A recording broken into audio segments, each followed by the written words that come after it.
ಬೆಂಗಳೂರು ಗ್ರಾಮಾಂತರ ಲೋಕಸಭಾ ಕ್ಷೇತ್ರ ಅಂತೂ ಈ ಸಲ ಹೈ ವೋಲ್ಟೇಜ್ ಕ್ಷೇತ್ರ ಅನ್ನೋದ್ರಲ್ಲಿ ಅನುಮಾನವೇ ಇಲ್ಲ. ಈಗಾಗಲೇ ಹಾಲಿ ಸಂಸದರಾಗಿರುವ ಡಿ.ಕೆ. ಸುರೇಶ್ ವರ್ಸಸ್ ಡಾಕ್ಟರ್ ಮಂಜುನಾಥ್ ಅವರು ಕಂಟೆಸ್ಟ್ ಮಾಡ್ತಾ ಇರುವಂತಹ ಕ್ಷೇತ್ರ. ಇದೀಗ ಮೈತ್ರಿ ಪಕ್ಷಗಳಿಗೆ ಇದು ಪ್ರತಿಷ್ಠೆಯ ಕ್ಷೇತ್ರ ಕೂಡ ಹೌದು. ಶತಾಯಗತಾಯವಾಗಿ ಕಾಂಗ್ರೆಸ್ ಸಂಸದ ಡಿ.ಕೆ. ಸುರೇಶ್ ಅವರನ್ನ ಸೋಲಿಸಬೇಕು ಅಂತ ಪಣ ತೊಟ್ಟಿದ್ದಾರೆ.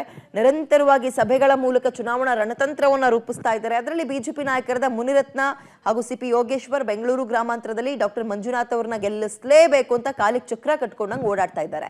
ಡಿಸಿಎಂ ಡಿ.ಕೆ.ಶಿ ಸ್ವಕ್ಷೇತ್ರದಲ್ಲಿ ಬಿಜೆಪಿ ಭರ್ಜರಿ ತಯಾರಿ ಆರಂಭ ಮಾಡಿರೋ ನಾಯಕರು ಕನಕಪುರದಲ್ಲಿ ಸಭೆ ಕೂಡ ಮಾಡಿದ್ದಾರೆ. ಕಾರ್ಯಕರ್ತರಲ್ಲಿ ಒಂದು ಜೋಶ್ ತುಂಬೋ ಕೆಲಸ ಮಾಡಿದ್ದಾರೆ. ಮುನಿರತ್ನ ಅವರಂತೂ ಬಿಜೆಪಿ ಅಭ್ಯರ್ಥಿಯ ಗೆಲುವನ್ನು ತಡೆಯೋ ಶಕ್ತಿ ಎಲ್ಲೂ ಇಲ್ಲ ಅಂತ ಸವಾಲ್ ಬೇರೆ ಕನಕಪುರದಲ್ಲೇ ನಿಂತ್ಕೊಂಡು ಹಾಕಿದ್ದಾರೆ.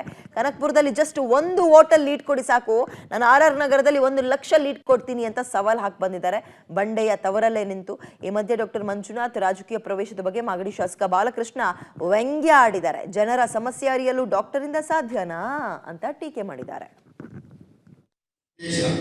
ಡಾಕ್ಟರ್ ಮಂಜುನಾಥ್ಗೆ ನೀವು ಕನಕಪುರದಲ್ಲಿ 1 ವೋಟ್ ಲೀಡ್ ಕೊಟ್ರೆ ಬೆಂಗಳೂರಲ್ಲಿ 1 ಲಕ್ಷ ಲೀಡ್ ಕೊಡ್ತಾರೆ. ದೊಡ್ಡ ಮಟ್ಟದಲ್ಲಿ ನಾವು ಮತ್ತೆ ದೇವೇಗೌಡರು, ಕುಮಾರಣ್ಣ ಎಲ್ಲರೂ ಒಟ್ಟಿಗೆ ಸೇರಿ ಇನ್ನೊಂದು ಸಭೆ ಮಾಡಿ ಅಲ್ಲಿಂದ ಜಂಟಿಯಾಗಿ ನಾವು ಪ್ರಚಾರಕ್ಕೆ ಹೋಗುವಂಥದ್ದು ನಮ್ಮ ಪಕ್ಷ ಈಗಾಗಲೇ ತೀರ್ಮಾನ ಮಾಡಿ ಅದು ಮಾಡುತ್ತೆ. ಡಾಕ್ಟರ್ ಮಂಜುನಾಥ್ ಆ ಹೆಸರೇ ಒಂದು ಶಕ್ತಿ. ಈ ಸಾರಿ ಮಂಜುನಾಥ್ ಅವರು ಗೆಲ್ಲೋದ್ರಲ್ಲಿ ಯಾವುದು ಅನುಮಾನ ಇಲ್ಲ. ಮಂಜುನಾಥ್ ಗೆಲುವನ್ನ ತಡೆಯೋ ಶಕ್ತಿ ಎಲ್ಲೂ ಇಲ್ಲ.